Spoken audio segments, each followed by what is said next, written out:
Hi friends. അപ്പോൾ റസൂലിൻ്റെ ദർശനം കിട്ടുമോ എന്നാണ് കുറേ പേരുടെ ചോദ്യം. റസൂലുള്ളാഹി അങ്ങനെ ആർക്കും ദർശനം കൊടുക്കുന്ന ഒരു വ്യക്തിയല്ല. റസൂല് എപ്പോഴും ദർശനം കൊടുക്കുക എന്ന് പറയുന്നത് അത് കൊച്ചു കുട്ടികൾക്ക് മാത്രമേ. കുട്ടികളുടെ മനസ്സ്, അതായത് കുട്ടികളുമായിട്ട് ഏറ്റവും അടുത്ത് നിൽക്കുന്ന ഒരു വ്യക്തിയാണ് റസൂൽ. സാധാരണഗതിയിൽ ഞാൻ തല തുണിയിടാറില്ല, എന്നാലും എന്നോട് ആരും അങ്ങനെ കോപിക്കാറുമില്ല കേട്ടോ. ഇതിപ്പോൾ റസൂലിൻ്റെ ആയതുകൊണ്ട് തലേന്ന് മറിച്ച് കളയണ്ടി. പിന്നെ റസൂലുള്ളാഹി ദർശനം കൊടുക്കണമെങ്കിൽ റസൂലിനെ പോലെ ശരീരം ദൈവിക ശക്തിയാൽ ക്ലിയറോപ്ഷൻ ചെയ്ത ഒരാളായിരിക്കണം. അതല്ല എങ്കിൽ എല്ലാം ത്യജിച്ച് നമസ്കാരത്തിലും പ്രാർത്ഥനയിലും ഇരിക്കുന്ന ഒരു വ്യക്തിയായിരിക്കണം. പിന്നെ റസൂലുള്ളാഹി എല്ലാ വർഷവും അനുഗ്രഹം ഭൂമിയിലേക്ക് ചെയ്യാറുണ്ട്. അതെങ്ങനെയാണെന്ന് വേണമെങ്കിൽ പറഞ്ഞുതരാം. അതും കിട്ടണമെങ്കിൽ ഭയങ്കര ഇതുള്ള ആളുകളായിരിക്കണം കേട്ടോ. ദൈവികമായിട്ട് ഇത്തരം കളികളൊക്കെ ഉള്ള ആൾക്കാരായിരിക്കണം. അതെനിക്ക് ഒരു പ്രാവശ്യം കിട്ടിയിട്ടില്ല. അതെങ്ങനെയാണെന്ന് പറയാം. അത് റസൂൽ അനുഗ്രഹം ഭൂമിയിലേക്ക് ചൊരിയുന്നത് റസൂലുള്ളാഹിയുടെ കുട്ടികൾ ഇറങ്ങുന്ന സമയത്താണ്. അതായത് എന്ന് വെച്ച് കഴിഞ്ഞാൽ റസൂലിൻ്റെ നബി ദിനത്തിലാണ് റസൂൽ ജാരത്തിൽ നിന്ന് ഇറങ്ങുന്നത്. എന്നിട്ട് അപ്പോഴും ഈ അനുഗ്രഹം തരണ സമയത്തും പുള്ളി ശരീരം പ്രദർശിപ്പിക്കില്ല എന്നുള്ളതാണ്. അത് വേറെ സത്യം. പെണ്ണുങ്ങൾക്ക് ഒട്ടും ദർശനം തരത്തില്ല ഈ കക്ഷി. പിന്നെ റസൂൽ ദർശനം തരുന്നത് എപ്പോഴാണെന്ന് വെച്ച് കഴിഞ്ഞാൽ റസൂലിൻ്റെ ജന്മദിവസത്തിൽ സുബഹി നമസ്കാരം കഴിഞ്ഞ് പ്രാർത്ഥനാ കർമ്മങ്ങളെല്ലാം പള്ളിയിലും കഴിഞ്ഞ ദിവസം റസൂലിൻ്റെ കുട്ടികൾ ഇറങ്ങുന്ന സമയത്താണ്. ആ സമയത്ത് റസൂൽ ആകാശത്തിൻ്റെ താഴത്തെ വരിപ്പിൽ വരും. താഴത്തെ, അതായത് എന്നിട്ട് റസൂലിൻ്റെ കൈ മാത്രമാണ് അവിടെ പ്രദർശനം കൊടുക്കുന്നത്.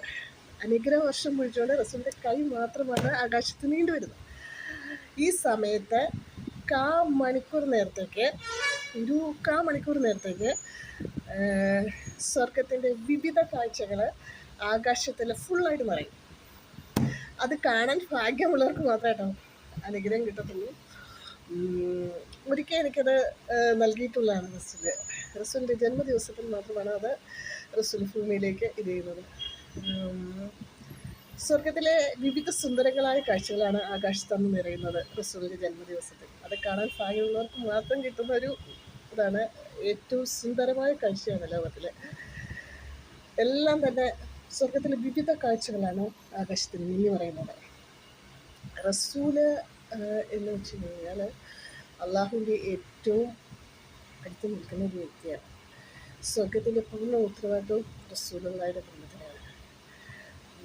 പിന്നെ റസൂലിനെ പ്രാർത്ഥിക്കാതെ ഒരു പ്രവർത്തനവും ഈശ്വരൻ കഴിക്കുകയില്ല. പിന്നെ ഇപ്പോൾ നമസ്കാരവും പ്രാർത്ഥനയും നമസ്കാരവും ഓതാനും ഒന്നും അറിയാത്ത ആളാണെങ്കിൽ തന്നെയും സ്വലാത്ത് ചൊല്ലിയാൽ തന്നെ അയാൾ. പിന്നെ വേറൊരു കാര്യം എന്താണെന്ന് വെച്ച് കഴിഞ്ഞാൽ റസൂലുള്ളാഹിക്ക് ഏറ്റവും ഇഷ്ടമില്ലാത്തൊരു കാര്യം എന്താണെന്ന് വെച്ചാൽ തൊട്ടടുത്തുള്ള, അതായത് അയൽവക്കമായിട്ടുള്ള ആൾക്കാരുമായിട്ട് വഴക്ക് കൂടുന്നതാണ് ഏറ്റവും ഇഷ്ടമല്ലാത്ത കാര്യം. ഏറ്റവും ഇഷ്ടമുള്ള ഒരു കാര്യം എന്താണെന്ന് വെച്ചാൽ ഏതൊരു അസുഖത്തിനും ഏതൊരു പാങ്ങേടിനും അന്നദാനമാണ് പുള്ളി ഏറ്റവും ഇഷ്ടപ്പെടുന്ന ഒരു കാര്യം. ഇനിയിപ്പോൾ റസൂലുള്ളാഹിയുടെ ജാരത്ത് ആര് ഖുർആൻ പാരായണം ചെയ്ത് അയാളുടെ അസുഖം മാറ്റണമെന്ന് പറഞ്ഞാലും പുള്ളി അത് ചെയ്തു കൊടുക്കും. കുട്ടികൾ ജാരത്ത് വന്നാൽ പുള്ളി കൊടുത്ത. പിന്നെ ഇപ്പോൾ കണ്ണിന് കാഴ്ചശക്തി ഇല്ലാത്തവരായിക്കോട്ടെ, സംസാരശേഷി ഇല്ലാത്തവരായിക്കോട്ടെ, അസുഖബാധിതരായിക്കോട്ടെ, റസൂലുള്ളാഹിയുടെ ജാരത്ത് ഖുർആൻ പാരായണം ചെയ്ത് ദുആ പാരായണം കൊടുത്തു കഴിഞ്ഞാൽ ചുമ്മാ എല്ലാ ദുആ പാരായണം കൊടുക്കട്ടെ, അവിടെ റസൂലുള്ളാഹിയുടെ പേരിലാണ് കൊടുക്കേണ്ടത്. അങ്ങനെ കൊടുത്തു കഴിഞ്ഞാൽ എല്ലാ അസുഖങ്ങളും മാറിക്കിട്ടും.